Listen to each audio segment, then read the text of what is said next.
Je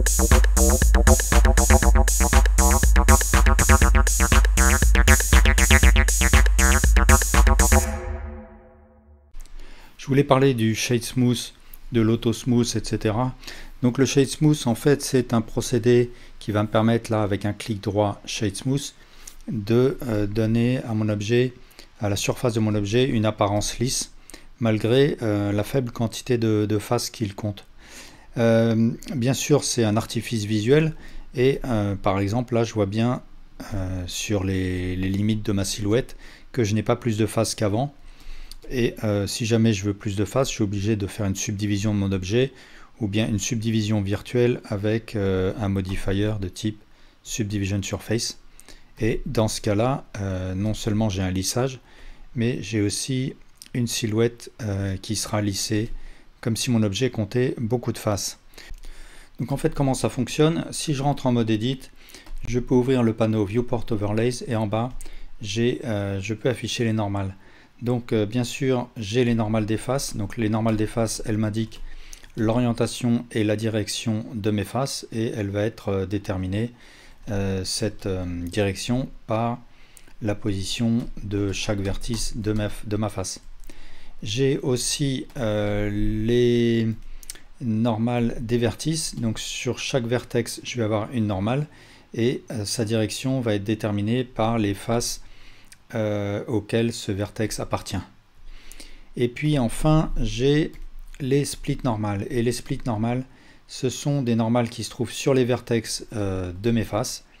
Donc je vais en avoir autant que je vais avoir de vertex pour une face. Et ce sont ces splits normales qui vont déterminer si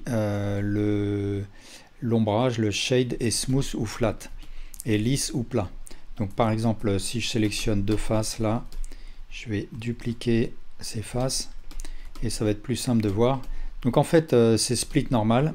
Là, je peux voir que j'ai cette face là, donc je vais avoir 4 splits normales. Chez cette autre face là, donc je vais avoir 4 autres splits normales. Et ces splits normales, par défaut, si je suis en shade flat, eh bien, elles vont être complètement parallèles à la normale de ma face. Et par contre, si je fais un lissage de ma face, donc ici, CTRL F, Shade Smooth, ce qui va se passer, c'est un rapprochement et une fusion de mes splits normales. Et en mode, si je repasse en mode objet, là je vois que ces deux faces sont en mode Shade Smooth. Elles sont complètement lissées. Alors que si je reviens en mode, alors CTRL F, Shade Flat, là mes faces sont revenues en mode flat. Donc il n'y a plus de lissage. Et les splits normales se sont écartés. Donc en fait, les splits normales vont déterminer le shading, le fait que l'apparence de mon objet est lisse ou pas. Et ça, je peux le déterminer de manière précise. Si je fais, alors là, je vais désafficher les normales des faces. Et si je fais un Alt N, Smooth Vector, je vais pouvoir jouer sur l'intensité du lissage. Donc si je suis à 0, j'ai un shade qui est complètement flat.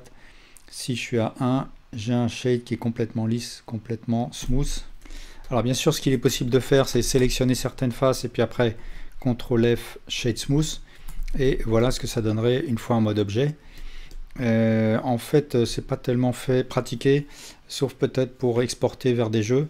En général, soit l'objet est complètement smooth, soit complètement flat.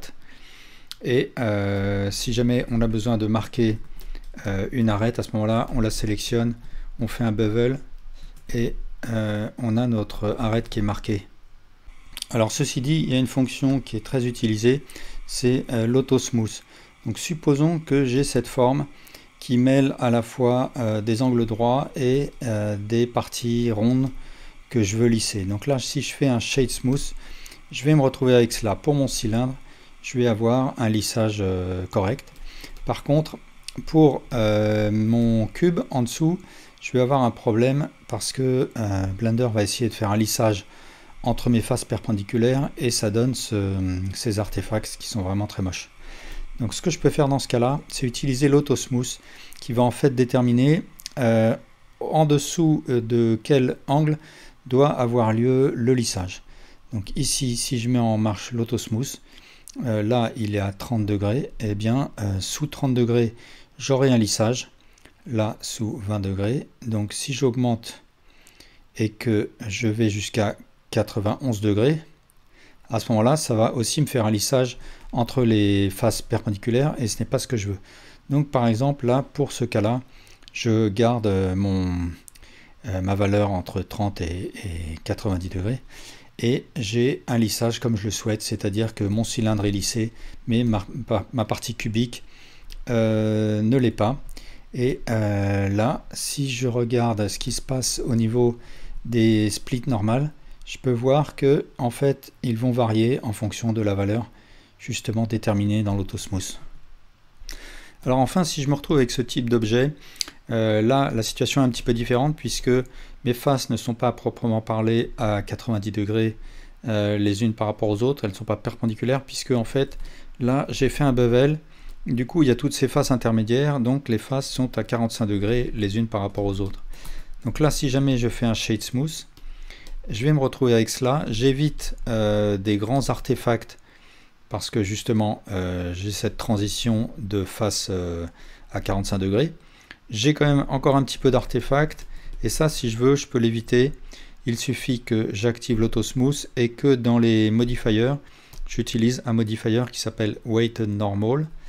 Et si je suis en mode Face Area, je peux déterminer que à partir d'une certaine taille, une face ne sera pas concernée par le lissage. Donc là, par exemple, si je descends trop bas, toutes mes faces vont être lissées, même mes grandes faces. Mais si je monte cette valeur weight, les grandes faces ne subiront pas de lissage et du coup, je n'aurai pas les artefacts que je voyais.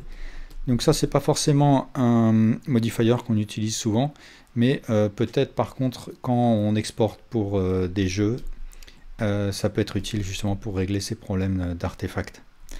Voilà, et enfin pour terminer, je rappelle juste que toutes les fonctions relatives au normal sont dans Mesh Normals. Le raccourci c'est Alt-N. Voilà, et bien merci pour votre attention.